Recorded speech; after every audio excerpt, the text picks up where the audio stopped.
보통 살면서 지키고 싶은 것을 지키려고 합니다. 그리고 지키고 싶은 것을 지키면 된다고 생각하지요.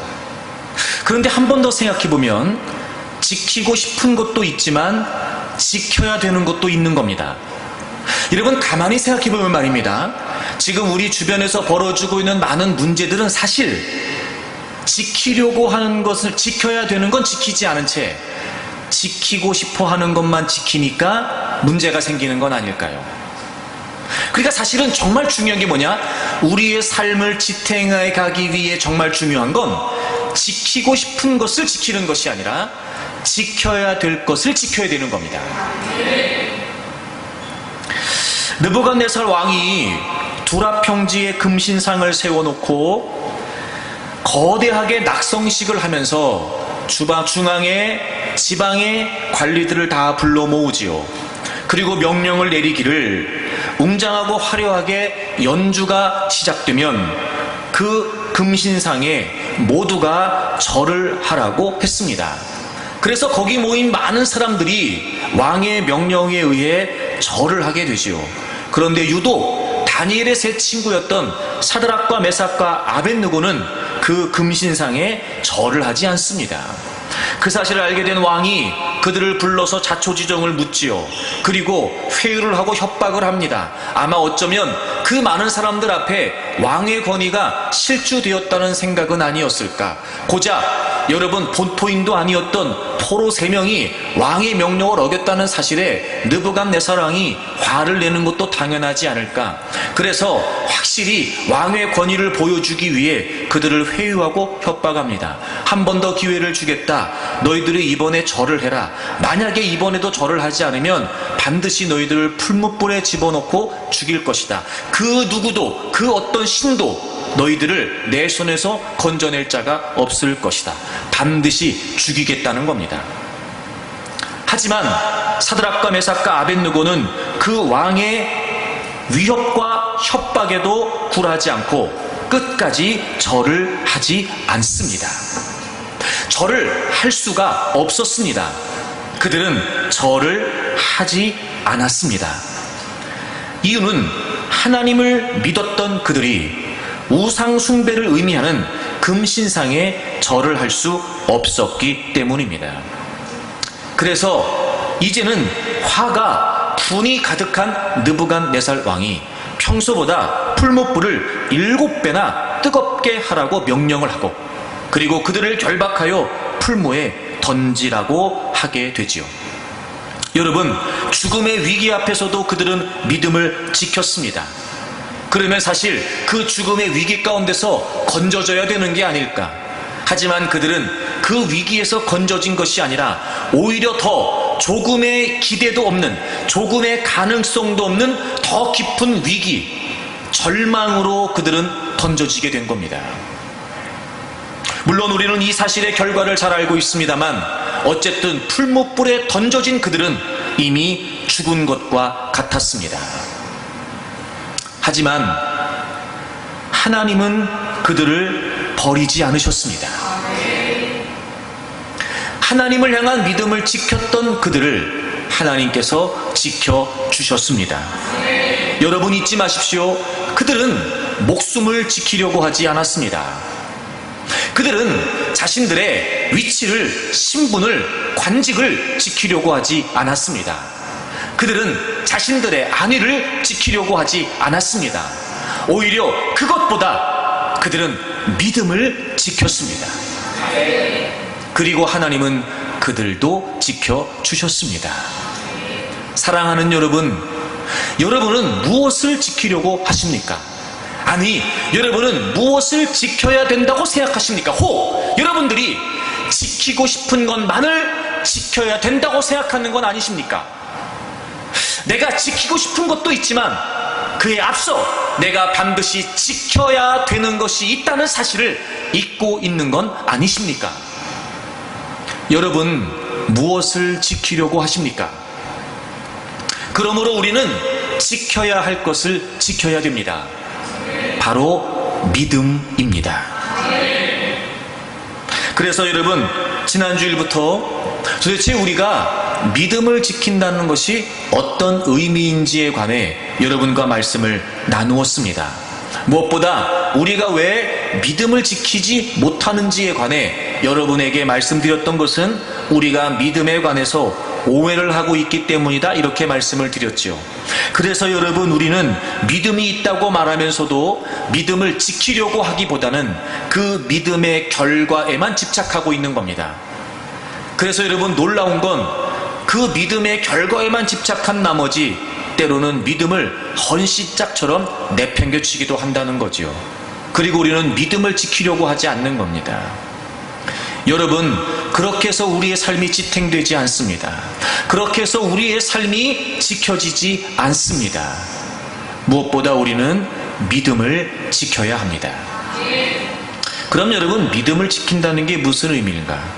지난주에 말씀을 드렸습니다. 믿음은 결코 타협의 대상이 아니라는 것이었습니다. 그렇게 계속해서 그들을 회유하고 협박하는 왕 앞에 사드락과 메삭과 아벳느고는 아주 단호하면서도 분명하게 이야기를 하지요. 16절에 보시면 사드락과 메삭과 아벳느고가 왕에게 대답하여 이르되 느부갓네살이여, 우리가 이 일에 대하여 왕에게 대답할 필요가 없나이다. 여러분, 이 말은 왕이 한 이야기, 왕이 지금 회유하고 협박하고 있는 이 상황에 절을 하지 않는, 또 절을 하지 않으려고 하는 우리의 입장을 더 이상 대변할, 변호할 필요를 느끼지 않는다는 겁니다. 그러니까 왕은 재차 절을 하도록 그들에게 회유하고 이제는 너희들을 반드시 죽일 것이다 라고 협박도 하지만, 왕이시여, 이 일에 관해 더 이상 우리하고 할 얘기가 없습니다. 절을 하지 않았던 우리가 왕에게 변호할 필요를 느끼지 않습니다. 왕이 아무리 우리를 회유하고 협박한다고 한들 절을 하지 않기로 한 우리의 결정을 번복할 의사는 없습니다. 그러니 더 이상 얘기하지 맙시다. 자신들의 입장을 이해시키거나 또는 왕을 설득하려고 시도한 것이 아니었습니다. 또 다른 방법을 구해가면서 그 상황을 모면해 가려고 시도했던 것도 아니었습니다. 그들은 비굴하지 않았습니다. 그들은 비겁하지 않았습니다. 왕의 눈치를 보지도 않았습니다. 그들은 하나님을 믿는 믿음 때문에 오히려 단호하고 분명했습니다. 타협의 여지가 없었습니다. 그래서 그들은 자신들의 믿음이 그 어떤 것과도 타협의 대상이 되지 않는다라고 하는 것을 분명히 했던 겁니다. 그렇습니다, 여러분. 우리가 믿음을 지킨다는 건 무슨 의미냐면, 믿음은 그 어떤 것과도 타협의 대상이 될 수 없다는 겁니다. 때로는 여러분, 우리가 믿음으로 산다는 것 때문에 또 다른 누군가에게 이해를 받기보다는 오해를 받을 수도 있습니다. 우리가 믿음으로 산다는 것이 또 다른 사람에게 설득이 되기는커녕 오히려 그들에게 반대에 부딪히기도 합니다.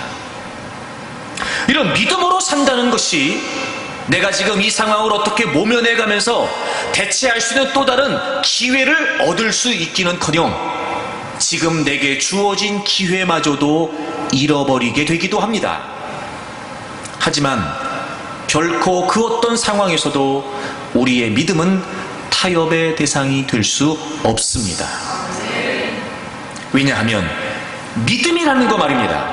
우리가 하나님을 믿는다는 것, 우리가 예수님을 믿는다는 것, 그래서 우리가 그분의 자녀가 되고 그분의 백성이 되었다는 건 이미 그 모든 것과 분리된, 세상과 구분된, 우리가 더 이상 세상에 속하지 않은 존재가 되었다는 것을 의미하기 때문입니다. 예수 그리스도를 믿는다는 건 우리의 소속이, 우리의 신분이, 그래서 우리의 전 존재가 새롭게 창조되었다는 것을 의미하기 때문에 예수 그리스도 이전의 삶과 동일하게 여전히 세상에 타협을 하며 세상 속에 있는 것처럼, 세상을 따르는 사람인 것처럼 살아갈 수는 없다는 겁니다. 그러므로 내가 예수님을 믿음으로 말미암아 구원받은 하나님의 자녀가 되었다는 이 분명한 복음의 정체성이 있다면 그 어떤 상황에서도 그 어떤 것과도 우리는 결코 타협할 수 없습니다. 이미 우리는 구별된 존재가 되었기 때문에 그렇습니다. 에베소서 2장을 찾겠습니다. 에베소서 2장을 보실까요? 1절부터 보시면, 그는 허물과 죄로 죽었던 너희를 살리셨도다. 여러분, 예수 그리스도 이전에 우리의 상태는 허물과 죄로 죽어 있었던 상태였습니다. 2절 보십시오. 그럼 그 상태가 어떤 상태였냐면요, 그때에, 즉 허물과 죄로 죽어 있었던 때의 말입니다. 너희는 그 가운데서 행했습니다. 우리가 어느 속에 있었냐면 세상 풍조를 따르고, 즉 세상에 있었다는 거죠. 세상에 속해 있었다는 겁니다. 그 다음에 공중의 권세 잡은 자를 따랐습니다. 우린 세상의 종로로 됐습니다. 그 다음에 공중의 권세 잡은 자의 종로로 타고 있었습니다. 공중의 권세 잡은 자가 누구입니까? 곧 지금 불순종의 아들들 가운데서 역사하는 영, 즉 사단을 의미합니다. 여러분, 우리가 예수님을 믿기 이전에 어떤 상태였냐면요, 세상에 속해 있었습니다. 세상의 지배를 받고 있었지요. 그리고 사단의 권세 가운데 있었습니다. 그게 우리의 상태였습니다. 그게 우리의 옛사람이었습니다. 그래서 3절에 보시면, 전에는 우리도 다 그 가운데서 우리 육체의 욕심을 따라 지내며 육체와 마음에 원하는 것을 하여 다른 이들과 같이 본질상 진노의 자녀였습니다. 본질상 진노의 자녀였습니다. 우리 인간 본성에 내재되어 있는 타고난 죄성, 그 타락 말입니다. 우린 그것에 의하여 살고 있었습니다. 그런데 말입니다, 그렇게 죽어 있었던 우리를 4절 보세요. 긍휼이 풍성하신 하나님이 우리를 사랑하신 그 큰 사랑을 인하여, 긍휼, 풍성, 사랑, 하나님의 긍휼 그리고 풍성하신 하나님의 사랑이 여러분 우리에게 나타나게 됐습니다. 5절을 우리 다 같이 읽겠습니다. 5절을 다 같이 읽겠습니다. 시작. 허물로 죽은 우리를 그리스도와 함께 살리셨고 너희는 은혜로 구원을 받은 것이라. 아멘. 세상에 속해 있었던, 사단의 지배를 받고 있었던, 그래서 우리의 허물과 죄 때문에 죽어 있었던 우리를 하나님의 사랑과 은혜로 말미암아 예수님을 통해 우리를 다시 살려주셨다는 겁니다. 여러분, 이렇게 우리가 죽어 있던 우리가 살아났다는 것이 어떤 의미이냐? 자, 여러분 12절을 보겠습니다. 그때 너희는 그리스도 밖에 있었다. 여러분들은 예수님과 아무런 상관이 없었습니다. 그렇지요. 세상의 지배를 받고 사단의 권세 가운데 있었습니다. 예수님과 우리는 전혀 상관없이 아무런 관련도 없이 살고 있었습니다. 13절을 보실까요? 그런데 이제는 전에 멀리 있던 너희가 그리스도 예수 안에서 그리스도의 피로 가까워졌느니라. 여러분 13절 바로 위에를 보실까요? 세상에서 소망도 없고 하나님도 없었습니다. 여러분, 예수 그리스도와 관계없이 우린 소망도 없이 하나님도 없이 살고 있었습니다. 그랬던 우리를 살려주셨습니다. 이제 바로 그 예수 그리스도의 보혈의 능력으로 말미암아 그 예수 그리스도 안에서 우리를 하나님과 가깝게 하셨다는 겁니다. 세상에 있었던 우리가 이제 하나님 안에 있게 되었습니다. 여러분, 예수님을 믿는다는 건요, 이렇게 존재적으로 우리가 다른 존재가 되었다는 걸 의미합니다. 그러니까 우리가 예수님을 믿는다라고 하는 정체성만 분명히 해도요, 우리는 결코 세상과 타협할 수 없는 존재라는 게 분명해지는 겁니다. 그러니 믿음은 그 어떤 것과도 타협의 대상이 될 수 없다는 겁니다. 그래서 여러분, 우리는 믿음을 이야기할 때마다 우리가 믿음으로 얻은 이 은혜의 결과 말입니다. 내가 하나님의 백성, 하나님의 다스리심을 받는 하나님께 속한 존재가 되었다라고 하는 사실을 분명히 하고 사는 거예요. 믿음을 이야기하며 예수님을 믿기 이전의 삶의 모습대로 그냥 사는 것이 아니라 예수님을 믿었기 때문에 그 전에 살았던 삶과는 결별을 하고 단절하고 새로운 존재가 되었으니까 새롭게 사는 거예요. 여러분, 빌립보서 1장을 가보세요. 에베소서 바로 뒤에 빌립보서 1장을 가보십시오. 27절을 보시면, 빌립보서 1장 27절을 보십시오. 오직 너희는 그리스도의 복음에 합당하게 생활하라. 오직 너희는 그리스도 복음에 합당하게 생활하라. 복음에 합당하게 살라는 겁니다. 여러분, 복음이 뭔지 설명드렸습니다. 믿음이 뭔지 설명드렸습니다. 우리가 다른 존재가 된 겁니다. 다른 소속, 다른 신분, 다른 존재가 된 겁니다. 그게 믿음입니다. 그리고 이제 그런 존재가 되었으니까 그런 존재가 된 것으로 합당하게 살라는 거예요. 여러분, 여기에서 이 생활한다라고 하는 이 단어가 고대 시민이라고 하는 단어에서 파생된 말입니다. 시민. 그래서 이 단어로부터 정치라고 하는 단어가 유래됐다고 그래요. 그 시민답게 사는 거예요. 시민답게. 시민으로서의 의무를 충실히 이행하며 사는 겁니다. 자, 우리가 이제 하나님 나라 백성이 되었습니다. 복음에 합당한 생활을 하라는 게 무슨 말이죠? 하나님의 나라의 백성답게 살라는 거예요. 소속이 바뀌었거든요. 신분이 바뀌었거든요. 그래서 우리의 존재가 달라졌습니다. 그 복음의 의식을 가지고 복음의 정체성을 가지고 살라는 거예요. 그러니 우리는 믿음을 이야기하면서 적당히 세상에서 요령 피워가면서 적당히 세상에 손잡아가면서 적당히 세상의 방식대로 세상의 가치를 추구하면서 사는 건 믿음이 아니었습니다. 그러므로 여러분, 우리가 믿음이 무엇인지가 분명하다면, 내가 예수 그리스도를 믿음으로 어떤 존재가 되었다는 사실이 분명하다면 타협하려고 하지 않을 겁니다. 물론 여러분, 이 말은 타협을 하지 않는 게 쉽기 때문에 말씀드리는 게 아닙니다. 삶의 자리에 살면서 우리가 타협하지 않을 만하기 때문에 말씀드리는 게 아닙니다. 어렵지요. 쉽지 않습니다. 그 누구도 쉽게 할 수 있는 일이 결코 아니라는 걸 인정합니다. 그럼에도 불구하고 적어도 우리가 복음으로 하나님께 속한 하나님의 백성이 되었다는 의식이 분명하다면 타협을 위해 우리에게 도전해 올 때마다 그 복음의 정체성을 가지고 때로는 거부하고 때로는 여러분 단절하고 의도적으로라도 타협의 손길을 피해가면서 내가 하나님의 백성답게 살아야 되지 않겠냐는 겁니다. 여러분, 믿음은 타협의 대상이 아닙니다. 그래서 성경은 우리에게 세상과 하나님, 세상의 것과 하나님의 것을 철저하게 구분짓고 있습니다. 자, 여러분, 요한 1서를 찾아보세요. 요한 1서 2장입니다. 요한 1서 2장 15절 보겠습니다. 요한일서 2장 15절을 보시면, 이 세상이나 세상에 있는 것들을 사랑하지 말라. 누구든지 세상을 사랑하면 아버지의 사랑이 그 안에 있지 아니하니. 세상을 사랑하면 아버지의 사랑이 그 안에 있지 않답니다. 그러니까 세상을 사랑하는 것과 하나님을 사랑하는 것이 겸할 수 있어요, 없어요? 없어요. 세상을 사랑하는 것과 하나님을 사랑하는 것이 혼합될 수 없단 말이에요. 왜? 세상을 사랑하면 하나님의 사랑이 그 안에 있지 않답니다. 왜 그러냐면 16절을 보세요. 이는 세상에 있는 모든 것이 육신의 정욕과 안목의 정욕과 이생의 자랑이니 다 아버지께로부터 온 것이 아니요 세상으로부터 온 것이라. 여러분, 세상의 것이 뭐냐면 육신의 정욕, 안목의 정욕, 이생의 자랑이에요. 근데 그 모든 세상의 것들은 하나님께로부터 온 것이 아니랍니다. 세상으로부터 온 것이랍니다.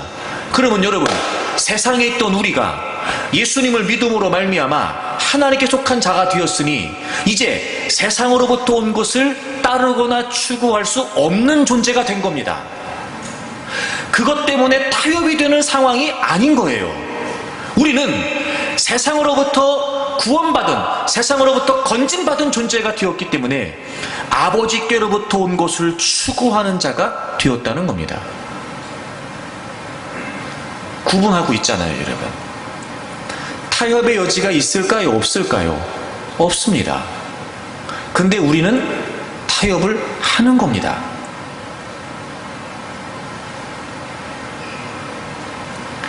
우리가 믿음을 오해하고 있는 겁니다. 그래서 우리는 자꾸 믿음을 이야기하면서 세상과 타협하는 거예요. 타협이 안 된다고요, 여러분.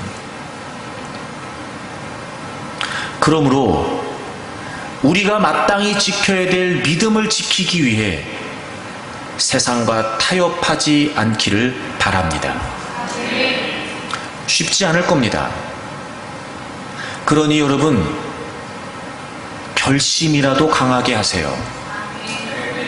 쉽지 않습니다. 그러니 믿음이 무엇인지를 더 분명히 하십시오. 그저 내가 교회만 출입하면 된다는 생각을 버리십시오. 여러분이 나름대로 생각하고 있는 믿음의 사고를 다시 하나님의 말씀으로 정리하십시오. 믿음이 무엇인지, 믿음을 지킨다는 것이 무엇인지, 내가 예수님을 믿음으로 어떤 존재가 되었다는 것인지 여러분 하나님의 말씀을 통해 더 분명히 하시기를 바랍니다. 그래서 끊임없이, 때로는 집요하게, 때로는 무섭게 우리의 믿음을 허물어뜨리기 위해 다가오는 그 모든 타협의 시도를 분별해내고 단호하고 분명하게 타협하지 않으면서 믿음을 지키는 여러분들이 되기를 바랍니다. 두 번째, 믿음을 지킨다는 게 그럼 또 어떤 의미일까요? 여러분 다시 본문으로 돌아오겠습니다. 다니엘 3장을 보시면 그렇게 다시 절을 하라고 회유하고 협박하는 느부갓네살 왕에게 다니엘의 세 친구가 우리가 이 일에 대하여 왕에게 대답할 필요가 없다라고 이야기를 합니다. 타협하지 않겠다는 거였습니다. 그러면서 17절을 보시면 우리가 섬기는 하나님이 계시다면, 이 말은 계신가 안 계신가 의심하는 구절이 아니라 계시다라고 하는 말을 확실히 주장하는 거라고 말씀을 드렸습니다. 그 하나님께서 우리를 맹렬히 타는 풀무불 가운데서 능히 건져내시겠고 왕의 손에서도 건져내시리이다. 우리가 절하지 않을 겁니다. 더 이상 이 일에 관해 나는 당신과 타협할 수 없습니다. 왜냐하면 살아계신 하나님께서 우리를 풀무불에서 건져주실 것이고, 그리고 우리를 당신의 왕의 손에서도 건져내 주실 것이기 때문에 그렇습니다. 여러분, 여기까지는 그럴 수 있습니다. 사실 그것도 쉽지 않잖아요. 우리는 하나님이 살아계시다는 걸 모르지 않지만 그럼에도 불구하고 얼마나 많은 순간에 타협을 하는지 모릅니다. 근데 다니엘의 세 친구는 그게 분명했어요. 하나님이 살아계시기 때문에 우리를 풀무불 속에서 건져주실 것입니다. 우리를 왕의 손에도 건져주실 것입니다. 라고 이야기를 합니다. 근데 여러분, 그 다음은요 도무지 이해가 되지 않습니다. 18절을 보시면 그렇게 하지 아니하실지라도 왕이여, 우리가 왕의 신을 섬기지 않고 왕이 세운 금신상에 절하지 아니할 줄을 아옵소서. 그렇게 하지 아니하실지라도, 그러니까 17절은 살아계신 하나님이 우리를 건져주실 거니까, 살아계신 하나님이 왕으로부터 우리를 지켜주실 거니까 우린 절하지 않겠다는 거예요. 그건 그럴 수 있습니다. 그런데 18절은 뭐예요? 그렇게 하지 아니하실지라도, 무슨 말이죠?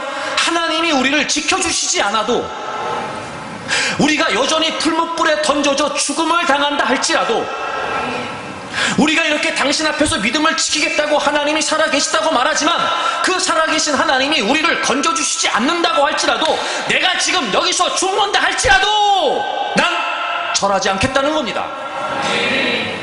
두 번째, 여러분, 믿음을 지킨다는 게 무슨 말입니까? 믿음은 살기 위한 수단이 아니라는 겁니다. 지금 사드락과 메삭과 아벳느고는 살기 위해서 믿는 게 아니었습니다. 살려달라고 믿는 게 아니었다고요. 그 이전에 그들은 하나님을 믿는 믿음이 분명했습니다. 그리고 그들은 하나님이 살아계시다는 것도 분명했지요. 놀라운 건 살아계신 하나님이 지금 역사하시지 않아도, 살아계신 하나님이 우리가 풀무불에 던져지는 걸 그냥 내버려 두셔도, 지금 이 목숨의 위기 앞에, 죽음의 위기 앞에서 나는 살아계신 하나님을 믿습니다. 분명히 믿지요. 그러나 그 하나님이 지금 살아계신 하나님임을 드러내시지 않는다 할지라도, 당신이 보기에, 내가 보기에 하나님은 역시 살아계시다라고 할 만큼 우리의 눈에 목도될 만한 역사가 없다 할지라도 난 믿음을 포기하지 않겠다는 겁니다. 믿음은 살기 위한 수단이 아니었습니다. 이런 거죠. 오히려 살기 위한 수단으로 내가 하나님을 믿는 것이 아니라, 왕이시여, 당신이 지금 내 믿음을 잘 모르시나 보군요. 왕이시여, 당신이 내가 지금 하나님을 믿는다는 게 어떤 의미인지를 모르시는군요. 나는요, 여기서 죽으면 죽었지 믿음을 버릴 수 없습니다. 오히려 내가 믿음을 지키기 위해 여기서 죽는 것만으로 난 충분합니다. 난 살기 위해서 믿은 게 아닙니다. 살아계신 하나님을 믿는 믿음을 내가 지키기 위해서 여기서 죽는다면 난 그것만으로도 영광입니다. 죽어도 좋습니다. 믿음을 지킬 수만 있다면. 죽어도 상관없습니다. 믿음을 지킬 수만 있다면. 당신이 그렇게 호언장담하고 당신이 그대와 위협하는 것처럼, 마치 당신이 권세가 있는 것처럼 내가 풀무불에 던져져 죽는 한이 있어도 하나님이 살아계시기 때문에 나는 타협할 수 없다는 겁니다.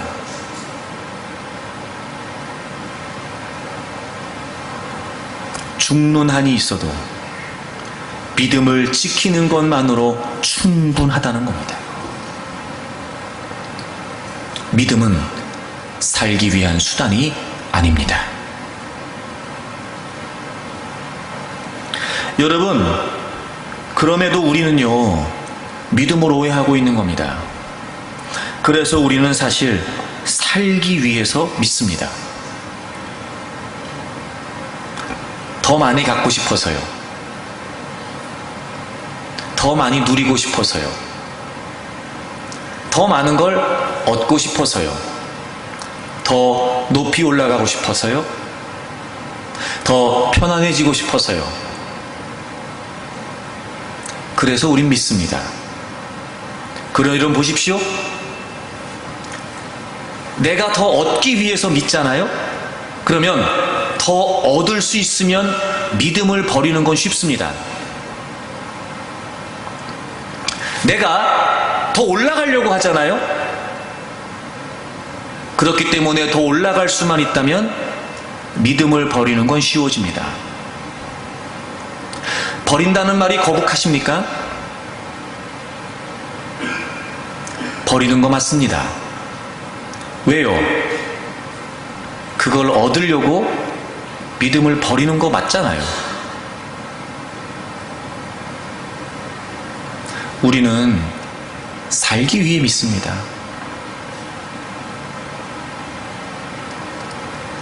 우리의 믿음이 도구적인 수단으로 전락해버린 겁니다. 그러니까 믿음을 지킬 수가 없는 거예요. 그래서 우리는 믿음으로 승부가 안 나는 겁니다.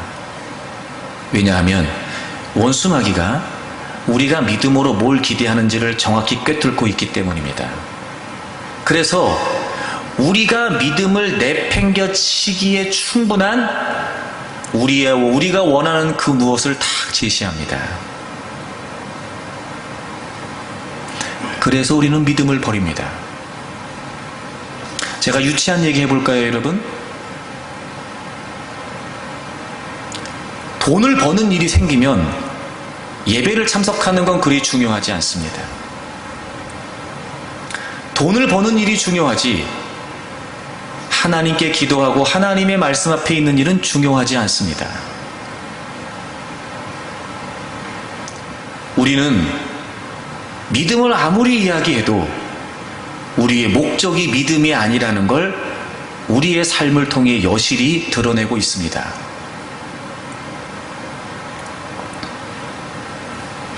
사드락과 메삭과 아벳느고는 죽어도 믿음은 포기할 수 없다는 겁니다. 왜냐하면 그들에게 믿음은 수단이 아니라 목적이었거든요. 여러분은 어떠십니까? 여러분, 믿음은 살기 위한 수단이 될 수 없습니다. 제발 살기 위해 수단으로 믿었던 걸 멈추십시오. 적어도 믿음이 수단이 되지 않도록 믿음을 바르게 깨닫고 목적으로 삼으려고 시도라도 하면서 삶에서 부딪혀 싸우는 건 쉽지 않지만 다른 건 몰라도 적어도 믿음을 지켰다라고 하는 것이 하나님 앞에 남을 만큼, 아니 지키는 것까지는 못하더라도 하나님, 제가 믿음을 지키기 위해서 싸워봤습니다 라고는 할 수 있을 만큼, 살기 위해서 하나님을 믿었던 거 이제 그만 멈추십시오. 아쉬울 때만 하나님 찾는 거 그만하십시오. 말은 하나님이 하신다고 하고, 말은 하나님이 도와준다고 하고, 말은 하나님이 역사한다고 말하지만 여전히 하나님 그분에게는 관심이 없고 믿음 자체에는 관심이 없으며 오직 내가 원하는 것만 챙기려고 하는 그런 그릇된 심보의 믿음들, 제발 멈추십시오. 믿음은 살기 위한 수단이 아닙니다.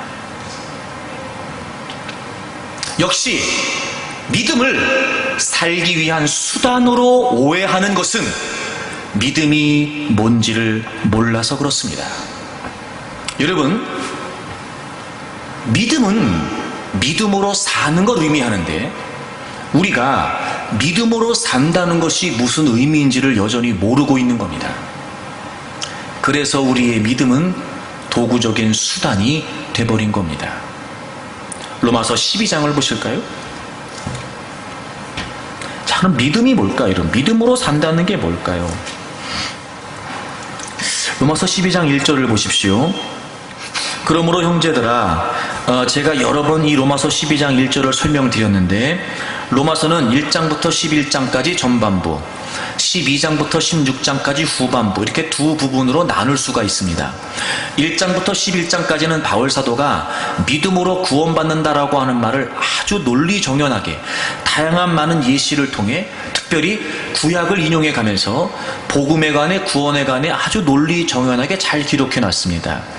그리고 12장부터 16장까지는 그렇게 믿음으로 구원받은 사람이 어떻게 살아야 되는지 실제적인 삶에 관해 구체적으로 기록한 내용이 12장부터 16장까지예요. 그래서 12장 1절에서 그러므로 라고 하는 이 접속사는 굉장히 중요합니다. 그러니까 그냥 그러므로가 아니라 1장에서 11장까지 언급했던 것처럼 믿음으로 구원받은 것이 분명하다면 그러므로 이렇게 살아야 된다는 겁니다. 자, 여러분, 믿음으로 구원받는다는 건 이런 겁니다. 여러분, 구원을 받았다는 건 이런 의미입니다. 자, 여러분 정말 구원받은 겁니까? 여러분 정말 믿는 겁니까? 자, 그렇다면 그러므로 이제 이렇게 살아야 된다는 겁니다. 특별히 형제들아, 내가 하나님의 모든 자비하심으로 너희를 권한다. 여기 하나님의 모든 자비하심으로 권한다는 이 표현이 무슨 표현이냐면 1장부터 11장까지 믿음으로 구원받는다는 걸 설명했잖아요. 우리를 구원하신, 죄에서 우리를 구원하신, 어둠의 세력으로부터 우리를 건지신, 우리에게 구원의 은혜를 베푸신 그 하나님의 자비하심이에요.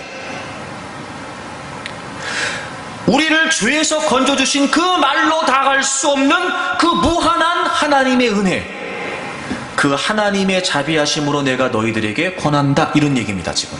그러니까 이 12장 1절이 얼마나 우리에게 크고 그리고 얼마나 우리에게 중엄하게 다가오는지를 여러분이 깨달으셔야 됩니다. 너희 몸을, 여기서 몸은 육체를 의미하는 것이 아니라 우리의 전 존재를 의미합니다. 너희 몸을 하나님이 기뻐하시는, 여러분 여기서 기뻐하신다라고 하는 단어가 제물과 관련된, 제사와 관련된 단어입니다. 구약의 제사의 많은 규례들 가운데 하나님이 우리가 제물을 바칠 때마다 연락하신다는 표현 나와요. 기쁘게 받으신다. 그러니까 제물을 받으신다는 의미예요. 이게 기뻐하시는 이란 말이 바로 그런 뜻이에요. 하나님이 기쁘시게 받을 만한 그런 뜻이에요. 그럴 뜻이에요. 하나님이 기뻐하시는, 즉 하나님이 받으실 만한, 하나님이 연락하실 만한 거룩한 산 제물로 드려라. 여러분 여기서 드린다라고 하는 말은 바친다는 말이에요. 바친다. 그래, 이런 겁니다. 너희들이 정말 구원받았느냐? 믿음으로 구원받았다는 것이 분명하느냐? 예수 그리스도를 믿는 게 확실합니까? 그렇다면 이제 너희의 전 존재를 하나님이 연락하실 만한, 마치 하나님이 구약의 제사의 그 모든 희생의 제물들을 받으셨던 것처럼 기쁘게 받으실 만한 제물로 바치라는 거예요. 우리의 존재를 말입니다. 산 제물, 제가 설명드렸었는데, 여러분, 구약의 제물은 데드 세크리파이스, 죽여서 하나님께 드렸습니다. 신약의 제물은 리빙 세크리파이스, 예수 그리스도께서 우리의 모든 죄를 대속해 주셔서 우리의 분명한 하나님께 드려지는 속죄 제물이 되어 주셨고, 그분을 믿음으로 말미암아 이제는 더 이상 그 제사 의식이 완성됐기 때문에 필요하지 않습니다. 죽은 제물을 드리는 건 필요하지 않다고요. 이제는 우리의 전 존재가 리빙 세크리파이스, 여러분의 전 존재가, 삶이, 여러분의 인격이 이제 하나님 앞에 산채로 하나님께 제물로 드려지는 거예요.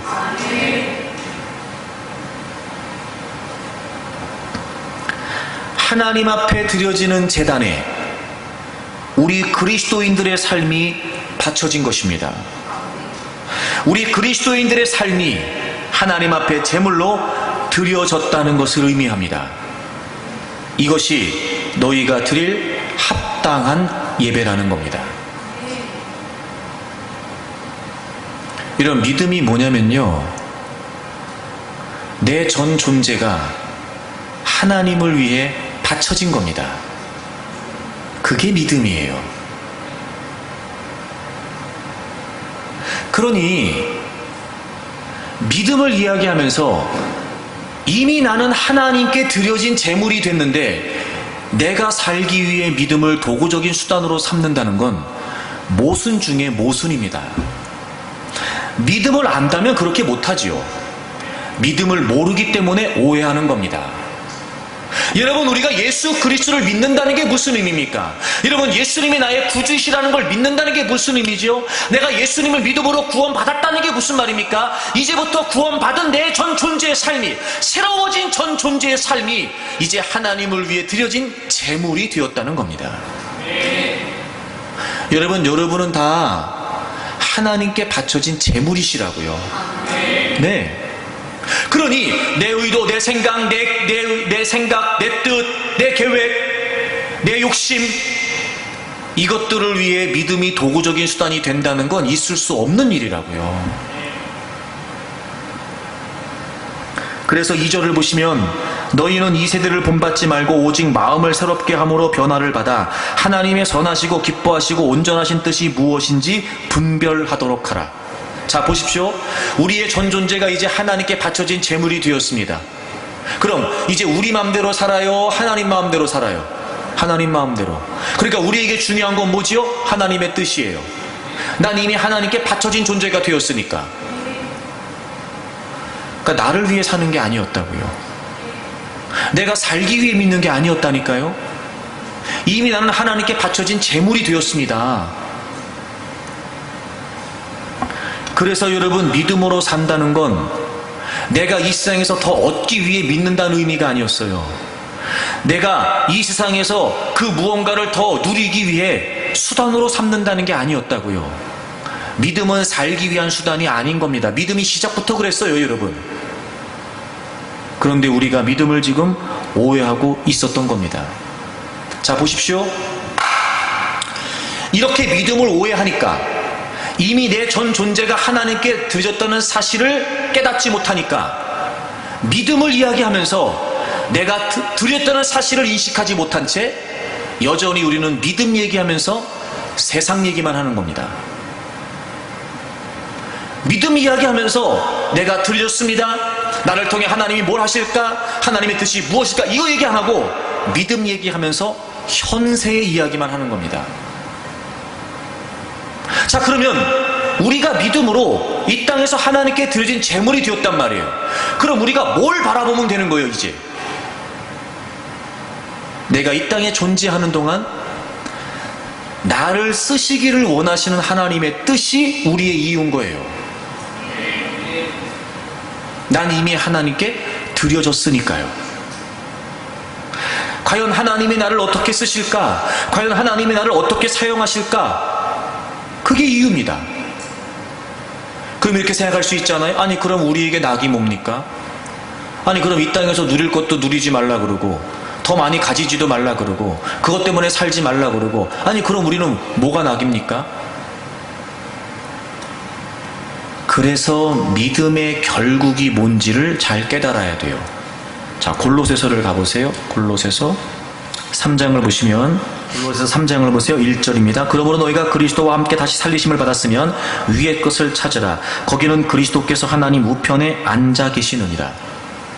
여러분, 무엇보다 우리가 예수 그리스도를 믿음으로 이미 우리의 전 존재는 하나님께 드려졌어요. 그래서 우리는 이제 하나님의 뜻을 위해 존재합니다.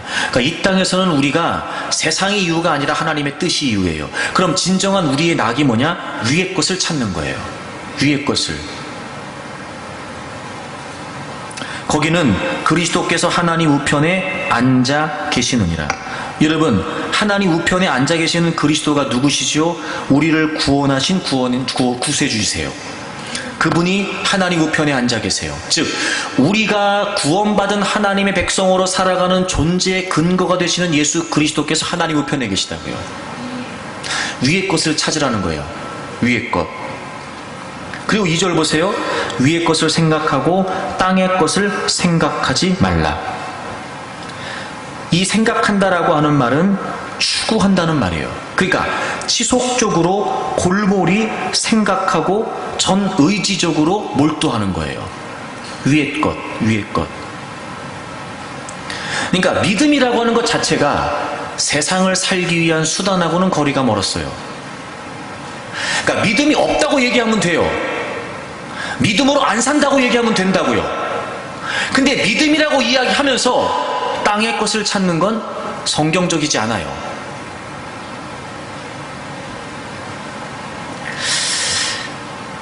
그리고 3절과 4절이 중요한데요. 1절과 2절에 대한 이유예요. 이는 왜 그래야 되냐 말이에요. 왜? 이유가 뭐냔 말이에요. 왜 우리가 이 땅에서 사는데 땅의 것을 생각하지 말고 위의 것을 생각해야 되냐 말이에요. 이유가 뭐냐면 너희가 죽었고, 여러분 여기서 죽었다는 말은 옛 본성이 이미 죽었다는 걸 의미하죠. 예수 그리스도를 믿음으로 말미암아 세상에 속해 살고 있었던 우리의 옛 자아가 죽었다는 거예요. 이미 너희가 죽었다. 그 다음 보세요. 죽은 우리에게 생명이 있는데 너희 생명이 그리스도와 함께 하나님 안에 감추어져 있다. 감추어져 있다. 여러분이 감추어져 있다는 말은요, 지금 감추어져 있는데 그 감추어져 있는 사실이 미래의 한 어느 시점에 본질을 드러낸다, 이런 의미예요. 그러니까 지금 감추어져 있어요. 그러면 여러분, 감춰져 있다는 건 없다는 말이 아니죠. 있어요. 있는데 감추어져 있어요. 근데 감추어져 있는 것이 미래의 어느 한 시점에 확연히 드러난다는 의미예요. 자, 왜 우리가 땅의 것을 찾으면 안 되고 위의 것을 찾아야 되냐면, 우리는 이미 옛 자가 죽었고 우리의 생명은 예수 그리스도로부터 우리 안에 주어졌어요. 그런데 그것이 아직 하나님 안에 감추어져 있단 말이에요. 4절에서 그 3절을 보다 더 분명히 설명해 줍니다. 4절을 보세요. 우리 생명이신 그리스도께서 나타나실 그때에, 그리스도께서 나타나실 그때, 이게 언제겠어요? 재림이에요. 주님이 재림하실 그때에, 특별히 이 나타나신다라고 하는 이 헬라어의 동사 용법이 미래의 사실에 대한 강한 확신을 나타낼 때 쓰는 거랍니다. 그러니까 이 이야기를 하는 바울 사도가 이 이야기의 청중들에게 사실에 대한 신뢰를 주려고 하는 의도예요. 그러니까 재림이 반드시 있다는 거예요. 재림이 반드시 있다는 거예요. 반드시 재림이 있는데 바로 그 그리스도께서 나타나실 때에 너희도 그와 함께 영광 중에 나타나리라. 여기서 나타나리라는 말이 앞에 확신이 실제로 일어날 사건이 된다는 것을 강조하는 거예요. 이게 무슨 의미일까요? 너희의 생명이 그리스도께서 나타나실 때 그와 함께 영광 중에 나타나리라. 여러분, 예수 그리스도께서 재림하실 때 그분의 재림과 더불어 필연적으로 반드시 발생하는 일이 뭐예요? 우리의 부활입니다. 그리고 우리가 신령한 몸이 되어 우리의 구원이 완전히 완성되지요. 하나님 나라에 들어가는 겁니다. 자, 보세요. 구원받은 하나님의 백성들, 이제 우리는 땅의 것을 추구하지 않습니다. 우린 위의 것을 바라봅니다. 왜요? 우리의 진정한 삶, 진정한 생명, 진정한 우리의 믿음의 완성이 주님이 재림하실 때 우리가 부활하여 그 영광에 참여하는 것이기 때문에 그렇다는 거예요. 그럼 이 땅에 사는 믿음의 삶으로 우리의 낙이 뭡니까? 부활과 재림과 천국이에요. 다시 말하면 우리가 예수님을 믿는다고 말하면서, 하나님을 믿는다고 말하면서 추구해야 될 진정한 목적은 더 나은 현세의 삶이 아니라 영원한 하나님의 나라란 말이에요. 낙이 뭐냐고요? 천국이요. 낙이 뭐냐고요? 주님의 재림이요. 재미없어서 어떻게 사냐고요? 우리가 주님처럼 부활하는 게 기쁨이라고요. 보세요. 예수 그리스도를 믿는다고 말하지만, 구원받은 하나님 백성 되었다고 말하지만, 예수님을 믿기 이전에 기뻤던 걸 여전히 기쁘고, 예수 그리스도를 믿기 이전에 추구했던 걸 여전히 추구하면서 말만 믿음입니다. 믿음이 뭔지는 아는가? 믿음이 뭔지가 분명한가요? 믿음을 확실히 깨달았는가요? 이젠 말 그대로 예수님 믿기 이전의 기쁨은 세상 낙이 돼야지요. 우리에게 진정한 낙은 주님이 다시 오신다는 겁니다. 우리에게 진정한 낙은 주님이 다시 재림하시고 우리가 부활한다는 겁니다. 믿기를 하는 겁니까, 여러분? 정말 예수 그리스도의 재림을 기대는 하고 있는 겁니까? 그날에 여러분이 신령한 몸으로 부활한다는 것이 믿어지는 겁니까? 진짜 하나님의 나라가 있고 우리가 그 나라에서 영원한 하나님의 생명을 누린다는 게 확신되는 겁니까?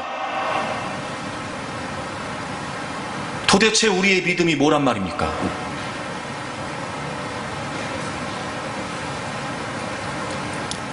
믿음이 분명하지 않으니까 믿음으로 여전히 우리는 세상 것만을 추구하는 겁니다. 아니요, 여러분. 땅의 것을 생각하지 말랍니다. 위의 것을 추구하랍니다. 위의 것을 찾으랍니다. 여러분, 제가 생각하다는 말 설명드렸었는데, 단단히 묶어둔다 이런 뜻이에요. 단단히 묶어둔다.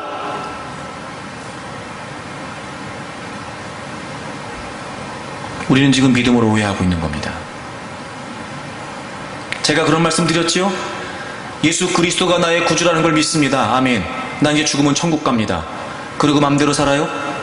그게 구원일까? 그게? 여러분이 믿음으로 구원받았다는 걸 어떻게 확신하십니까? 여러분에게 믿음이 있다는 걸 어떻게 증명할 수 있습니까? 저는 행위로 구원받는다고 말하는 거 아닙니다. 여러분이 믿음으로 구원받았다는 게 분명하니까 말씀드리는 거예요. 구원은 믿음으로 받습니다. 물론입니다. 결코 그 누구도 어떤 행위나 성과나 노력으로 구원받을 수 없습니다. 믿음으로 구원받는 거 맞습니다.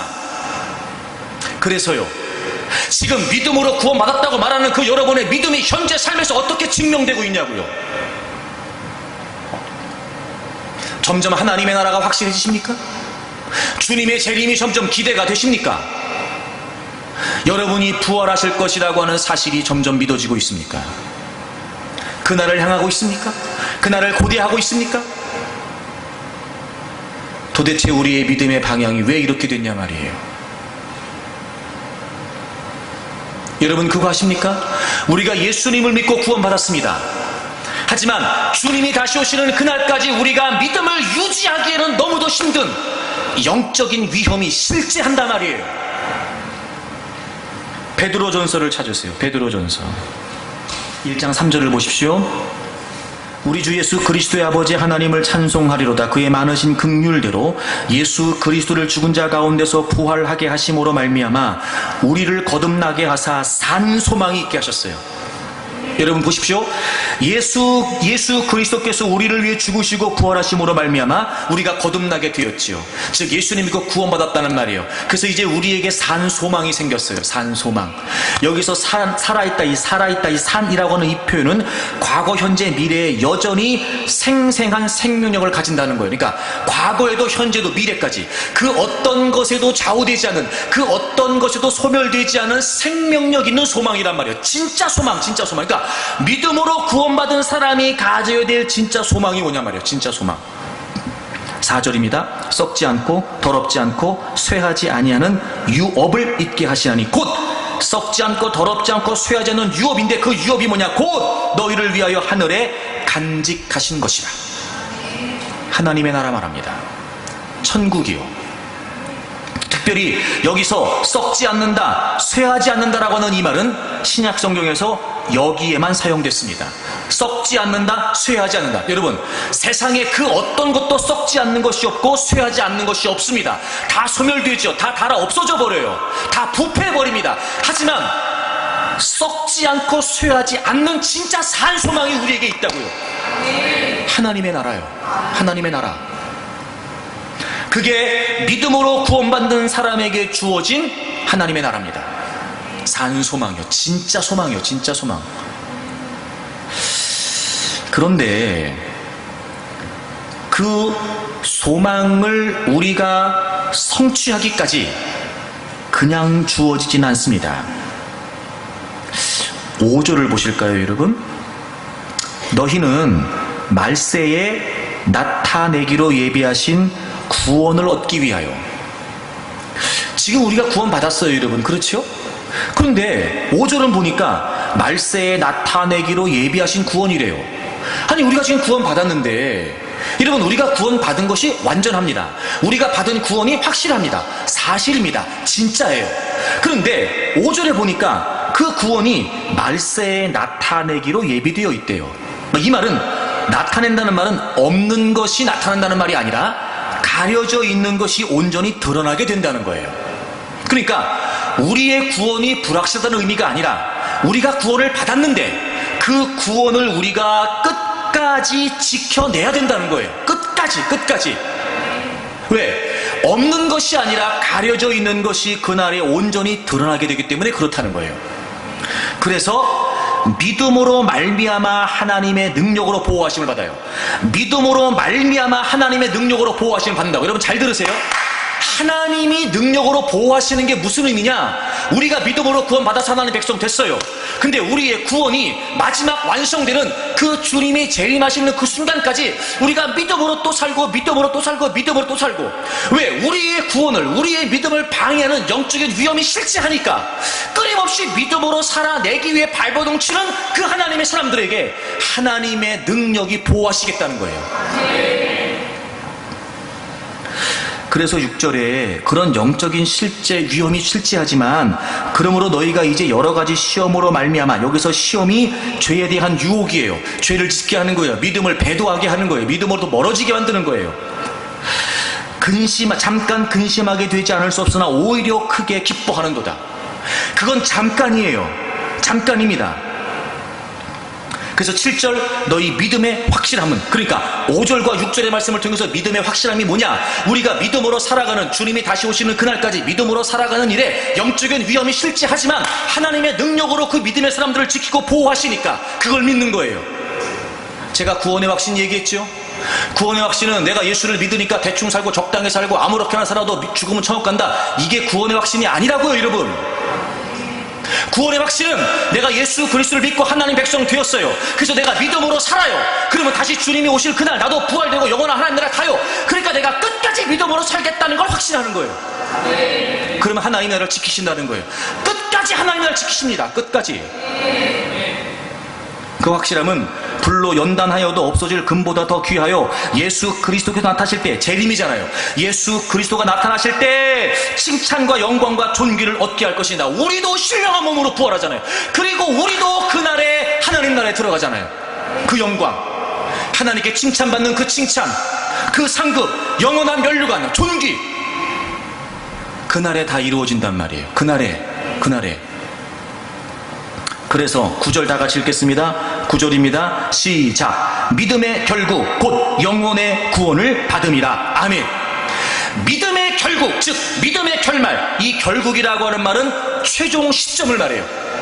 우리가 믿음을 통해 궁극적으로 추구해 가야 되는 것이 뭐냐? 바로 구원이에요. 여기에서 구원은 지금 우리가 말하는 육으로 이 땅에 사는 동안 믿음으로 구원받는다라고 하는 이 구원을 말하는 것이 아니라 육체의 죽음을 초월해서 완전한 생명을 소유하는, 즉 주님이 다시 재림하실 때 우리도 신령한 몸으로 부활하는 그 온전한 전 존재적인 구원을 말하는 거예요. 믿음은 살기 위한 수단이 아니었어요. 오히려 믿음으로 우리는 이 세상의 가치를 거슬러야 되기 때문에, 믿음으로 우리는 영원한 하나님의 나라를 봐야 되지만 여전히 우리의 현세, 우리의 삶에, 우리의 육체를 가지고 사는 이 세상의 삶에서 끊임없이 우리에게 도전해 오지만, 여러분, 그 모든 것들을 또 이겨내고 또 싸우고 또 극복하고 넘어지지만 또 일어서야 되고 또 달려가야 되고, 그리고 궁극적으로 우리는 그 하나님의 나라를 소망하는 거였어요. 그게 믿음이었다고요. 근데 지금 우리가 믿음을 다 잃어버린 겁니다. 믿음이 뭔지를 놓치고 있는 겁니다. 믿음을 오해하고 있는 겁니다. 그러니 우리의 믿음은 한낱 살기 위한 수단이 돼버린 겁니다. 믿음을 지킬까, 목숨을 지킬까? 믿음을 지킬까, 돈을 지킬까? 믿음을 지킬까, 자존심을 지킬까? 믿음을 지킬까, 내 위치를 지킬까?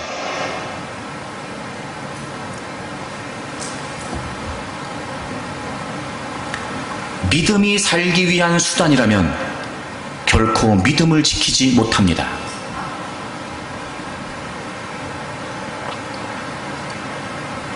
사랑하는 여러분, 믿음을 지켜야 됩니다. 물론 쉽지 않습니다.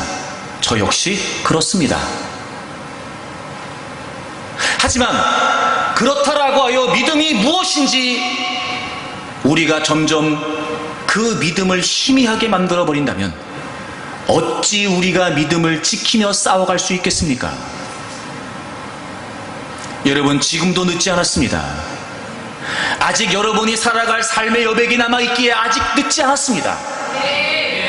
살기 위한 수단으로 믿는 거 멈추십시오.